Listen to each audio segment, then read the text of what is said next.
So B'ezrat Hashem we're doing Ben Ish Chai, Parashat Vayikra, Shana Shniya, Halachot of Rosh Chodesh, Kriyat Hallel. One of the things we do on Rosh Chodesh, we read the Hallel. Says the Ben Ish Chai, Kriyat Hallel me'omed. You have to do it standing. ואפילו לסמוך על הכותל אסור. אלא אם כן הוא זקן וחלוש. You cannot even lean on a wall. Unless you are somebody very old or somebody very weak, מחמת איזה חולי, he's sick, he cannot stand, right? Why is that? Hallel is like bringing a sacrifice of Todah. When you bring a sacrifice of thanks to HaKadosh Baruch Hu, you must stand. You cannot sit when you bring a sacrifice. Anyways, there was never chairs in Beit HaMikdash. There was only one chair for the king of Israel, right? And that's what caused a division in the Jewish people. Why? There was two kings. One took control over Jerusalem, Yehuda. It was called Yehuda. Israel. One took possession of the 11 tribes. Right? His name was Rechavam. What happened? 10 or 11? 10, 11. There's 12 tribes, right? One is Yehuda in the region of Jerusalem. One is Wasn't Benjamin and Yehuda together? not always. Now, what's left now is Binyamin Yehuda. So now listen. What happened was that they were about to make peace. When the first holiday presented, Pesach, I think, the first holiday presented, then all of the 11 tribes, they had to come to Jerusalem. It's an obligation. When you live in Israel, you live in Babylon, you have an obligation to come 3 times a year. Pesach, Shavuot, Sukkot. It's called Shalosh Regalim, right? You have to this pilgrimage, right? Pilgrimage. Thank you, Mr. Webster. So it says they were about to make peace, but then the king thought twice. One second. If we're going to go there, everybody's going to meet each other, everybody's going to see their cousins and everything. And what's going to happen? They're going to see that the king of Yehuda is sitting on a chair, and him, Rechavam, is standing. So they're going to say, oh, so he's not a king. So why are we following him? This is the king. This is the one sitting. What did he do? He went and he built 2 golden calves, and he made like with magnets. He was able to put magnets, right? And he pulled them up. They were standing in the air. He says, look, those are your new gods.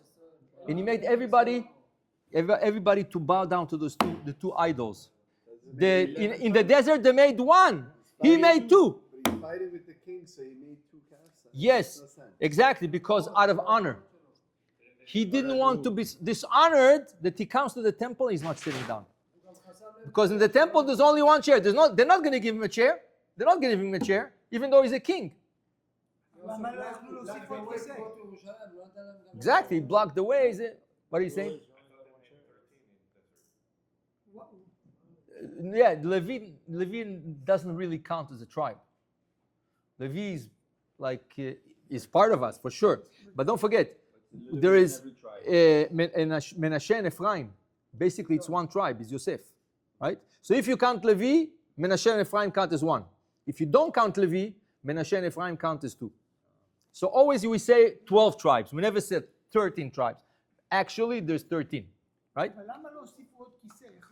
You're not allowed. Asur. אין ישיבה בעזרה, אלא למלכי בית דוד. Rechavam was from Shevet Naphtali. He was בכלל not from the royal family. The only thing what happened was, when King Solomon passed away, his son took over, Yoravam took over, and he increased taxes. He increased the taxes. Why? Because he had advisors, he had young advisors. People asked him, your father had a lot of taxes, please reduce the taxes. He says, oh, you complain? I'm going to put double the taxes. That's why they followed Yerochavam, they followed the other king, because the other king, he promised him to reduce taxes. What's happening in New York now? You think Modani is a new thing? Mamdani, Machshemdani. אין נביא, שום דבר. אבל העם קיבל אותו, people accepted him as the king. For sure, there was no protocol of a he's not בכלל, he's not even from the tribe of Yehuda, he can never become king. לא יסור שבט מיהודה. That's the last parasha we read in Zot HaBeracha, right? And that was, but 11 tribes followed him, right? And they were about to make peace just because one chair, right? Bekitzu, when you read the Hallel, it's like bringing a sacrifice to Bet HaMikdash. You never sit in Bet HaMikdash. You're not allowed, right? Therefore, says the Ben Ish Chai, you should not lean on anything. You should not lean on the table, say Hallel like this. You should not lean on the wall, say Hallel. Unless somebody is sick, unless somebody doesn't feel well, that's the only time. Then he says, ואסור להפסיק בדיבור באמצע. For sure, you're not allowed to talk in the middle of Hallel. אך שואל בשלום אדם שצריך לנהוג בו כבוד. Let's say the Rishon LeZion comes, right? And out of respect says, שלום עליך רבי. כן? That's allowed. הוא משיב שלום לכל אדם.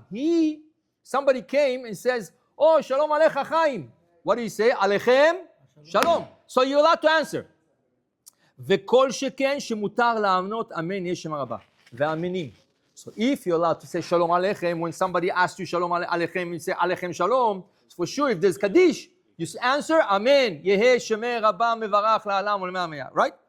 וצריך לאומרו בשמחה, הלל should be said with joy, ובנחת, and peacefully, ובכל רינה ותודה, should be sung, ולא יאמר במרוצה, he should not rush. Now, אין אומרים הלל בבית האבל. You cannot say Hallel in a mourner's house. Let's say the mourners, they make a minyan in the house. And it's Rosh Chodesh. You do not say Hallel in the house of mourners. מהטעם, משום שאומרים הלל, in the Hallel there's a verse. Look what we say. לא המתים יהללויה. Dead people cannot praise Hashem. You're going to the place of a mourner's house. There was somebody dead, right?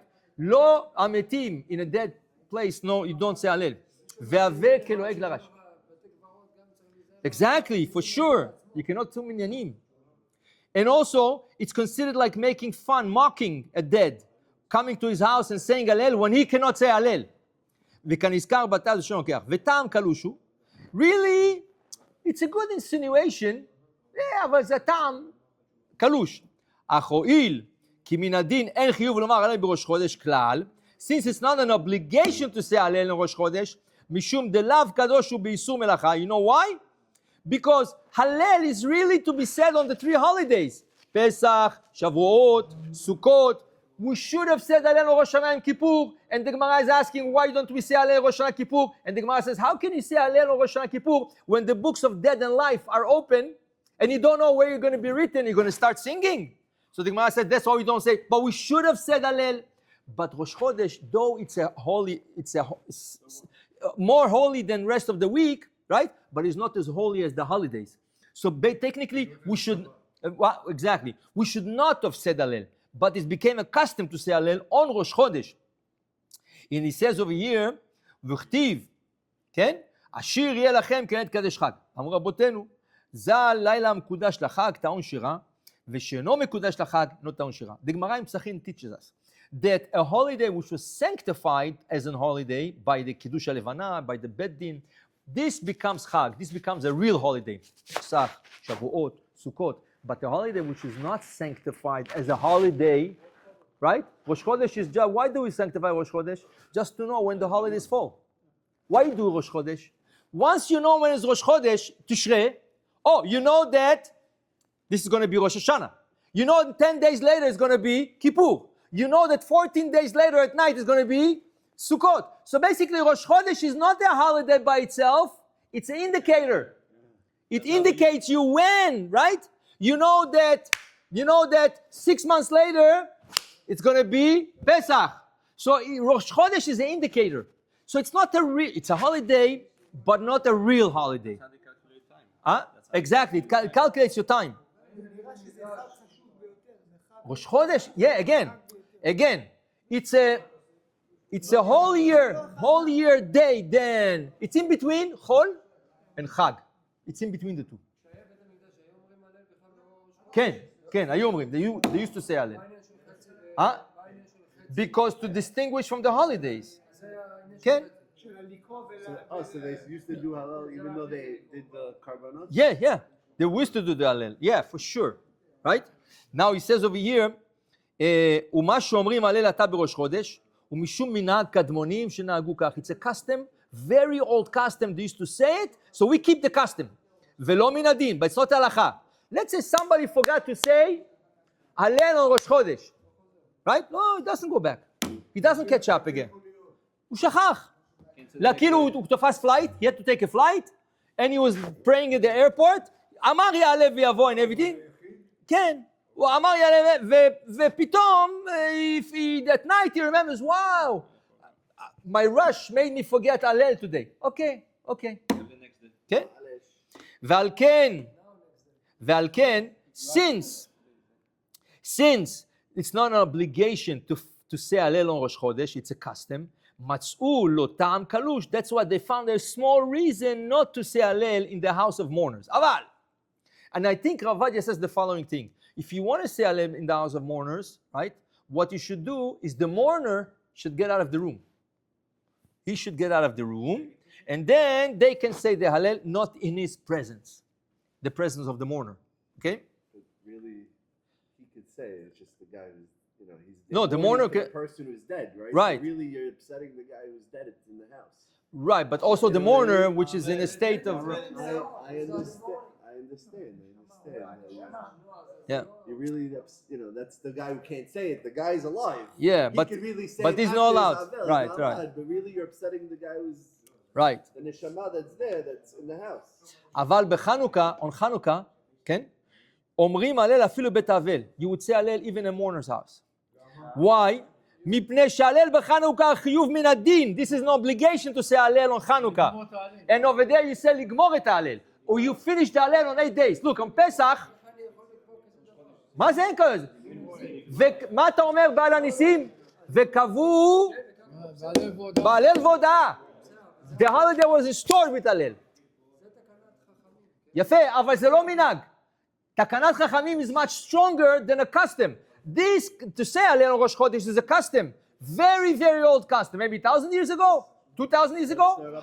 But, exactly. No, Hanukkah is rabbinical. No, rabbinical, Maccabee is the Maccabee, right? But the Maccabee made it part of the holiday. Besides lighting the candles, part of the holiday is to say Hallel. So over there, since it's Halakha, to say the Hallel, they say it even in mourner's house. Even in mourner's house. Because over there, it's not a custom. It's a Halakha. So it's part of the prayer. Yes, and you finish it the whole 7 days. Now, what's the difference? Why on Sukkot, we said the Hallel 7 days, ligmor et Hallel. We finished the Hallel.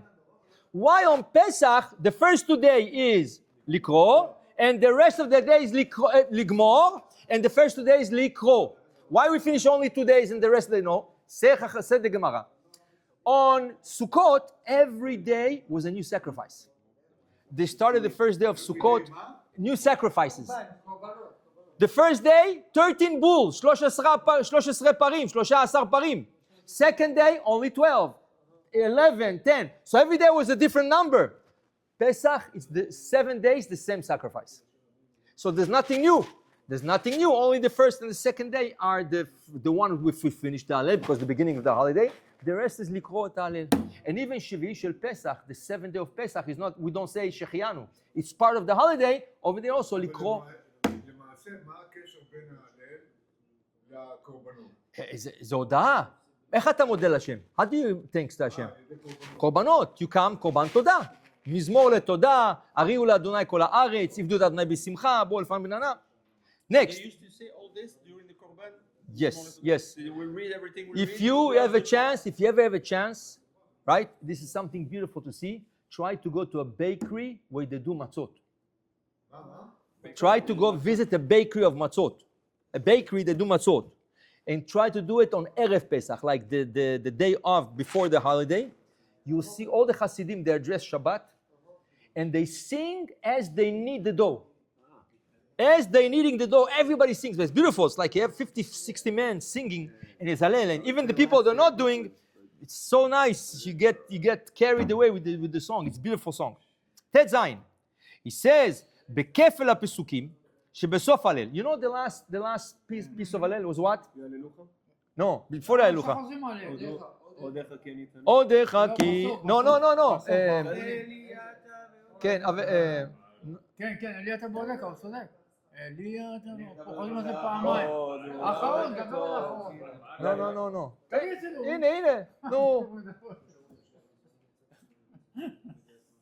So he says over here, כפל הפסוקים, the ones we do. כפל הפסוקים is סוף ההלל. Why certain parts of the Hallel we double it up? Why we say it twice? כפל הפסוקים שבסוף ההלל כתב ביוסף אומץ ומספר המנהיג ומדברי מערי בגיעת מוכח דין כופלים אלא אנא הצליחה נא. עוד חכי אני תני ותהי לי לישועה עוד חכי אני תני and you say it and then you say אנא אדוני הצליחה נא אנא אדוני הצליחה נא אנא אדוני הצליחה נא says we over there we stop וכן מנהג הרי קודש כן ירושלים וחברון ואני נוהג לכפול עד הסוף and the Ben Ish Chai says I would do it till the end. What's the end? כן ברוך הבא בשם אדוני ברוכם בית אדוני כן so he says the Ben Ish Chai אתה רואה פה לא כפלו את זה says the Ben Ish Chai usually you should stop saying by אנא אדוני סליחה נא אנא אדוני סליחה נא that's the last one the rest is regular and you finish יעלוך השם כל מעשיך says the Ben Ish Chai ואני נוהג my custom is לכפול עד הסוף I go to the end of the Hallel including ברוך הבא בשם השם כן והטעם דנוהג לכפול עד הסוף, why would I say the last part? אפילו אם השם בזה צורך, really it's not necessary. אין גור, זה גורע חד ושלום. But it's not taking off anything, it's not doing any bad, any harm. So it's a little piece of four verses, you could... כן? וכן תמצא בריבש והביאו בספר יצחק ירנן, כן? שכתב, דין לומר בזה הלכה כרבים מחברו, דרבי לא אסר להוסיף על כפלו. רבי, the one who was starting the prayer, didn't say you're not allowed.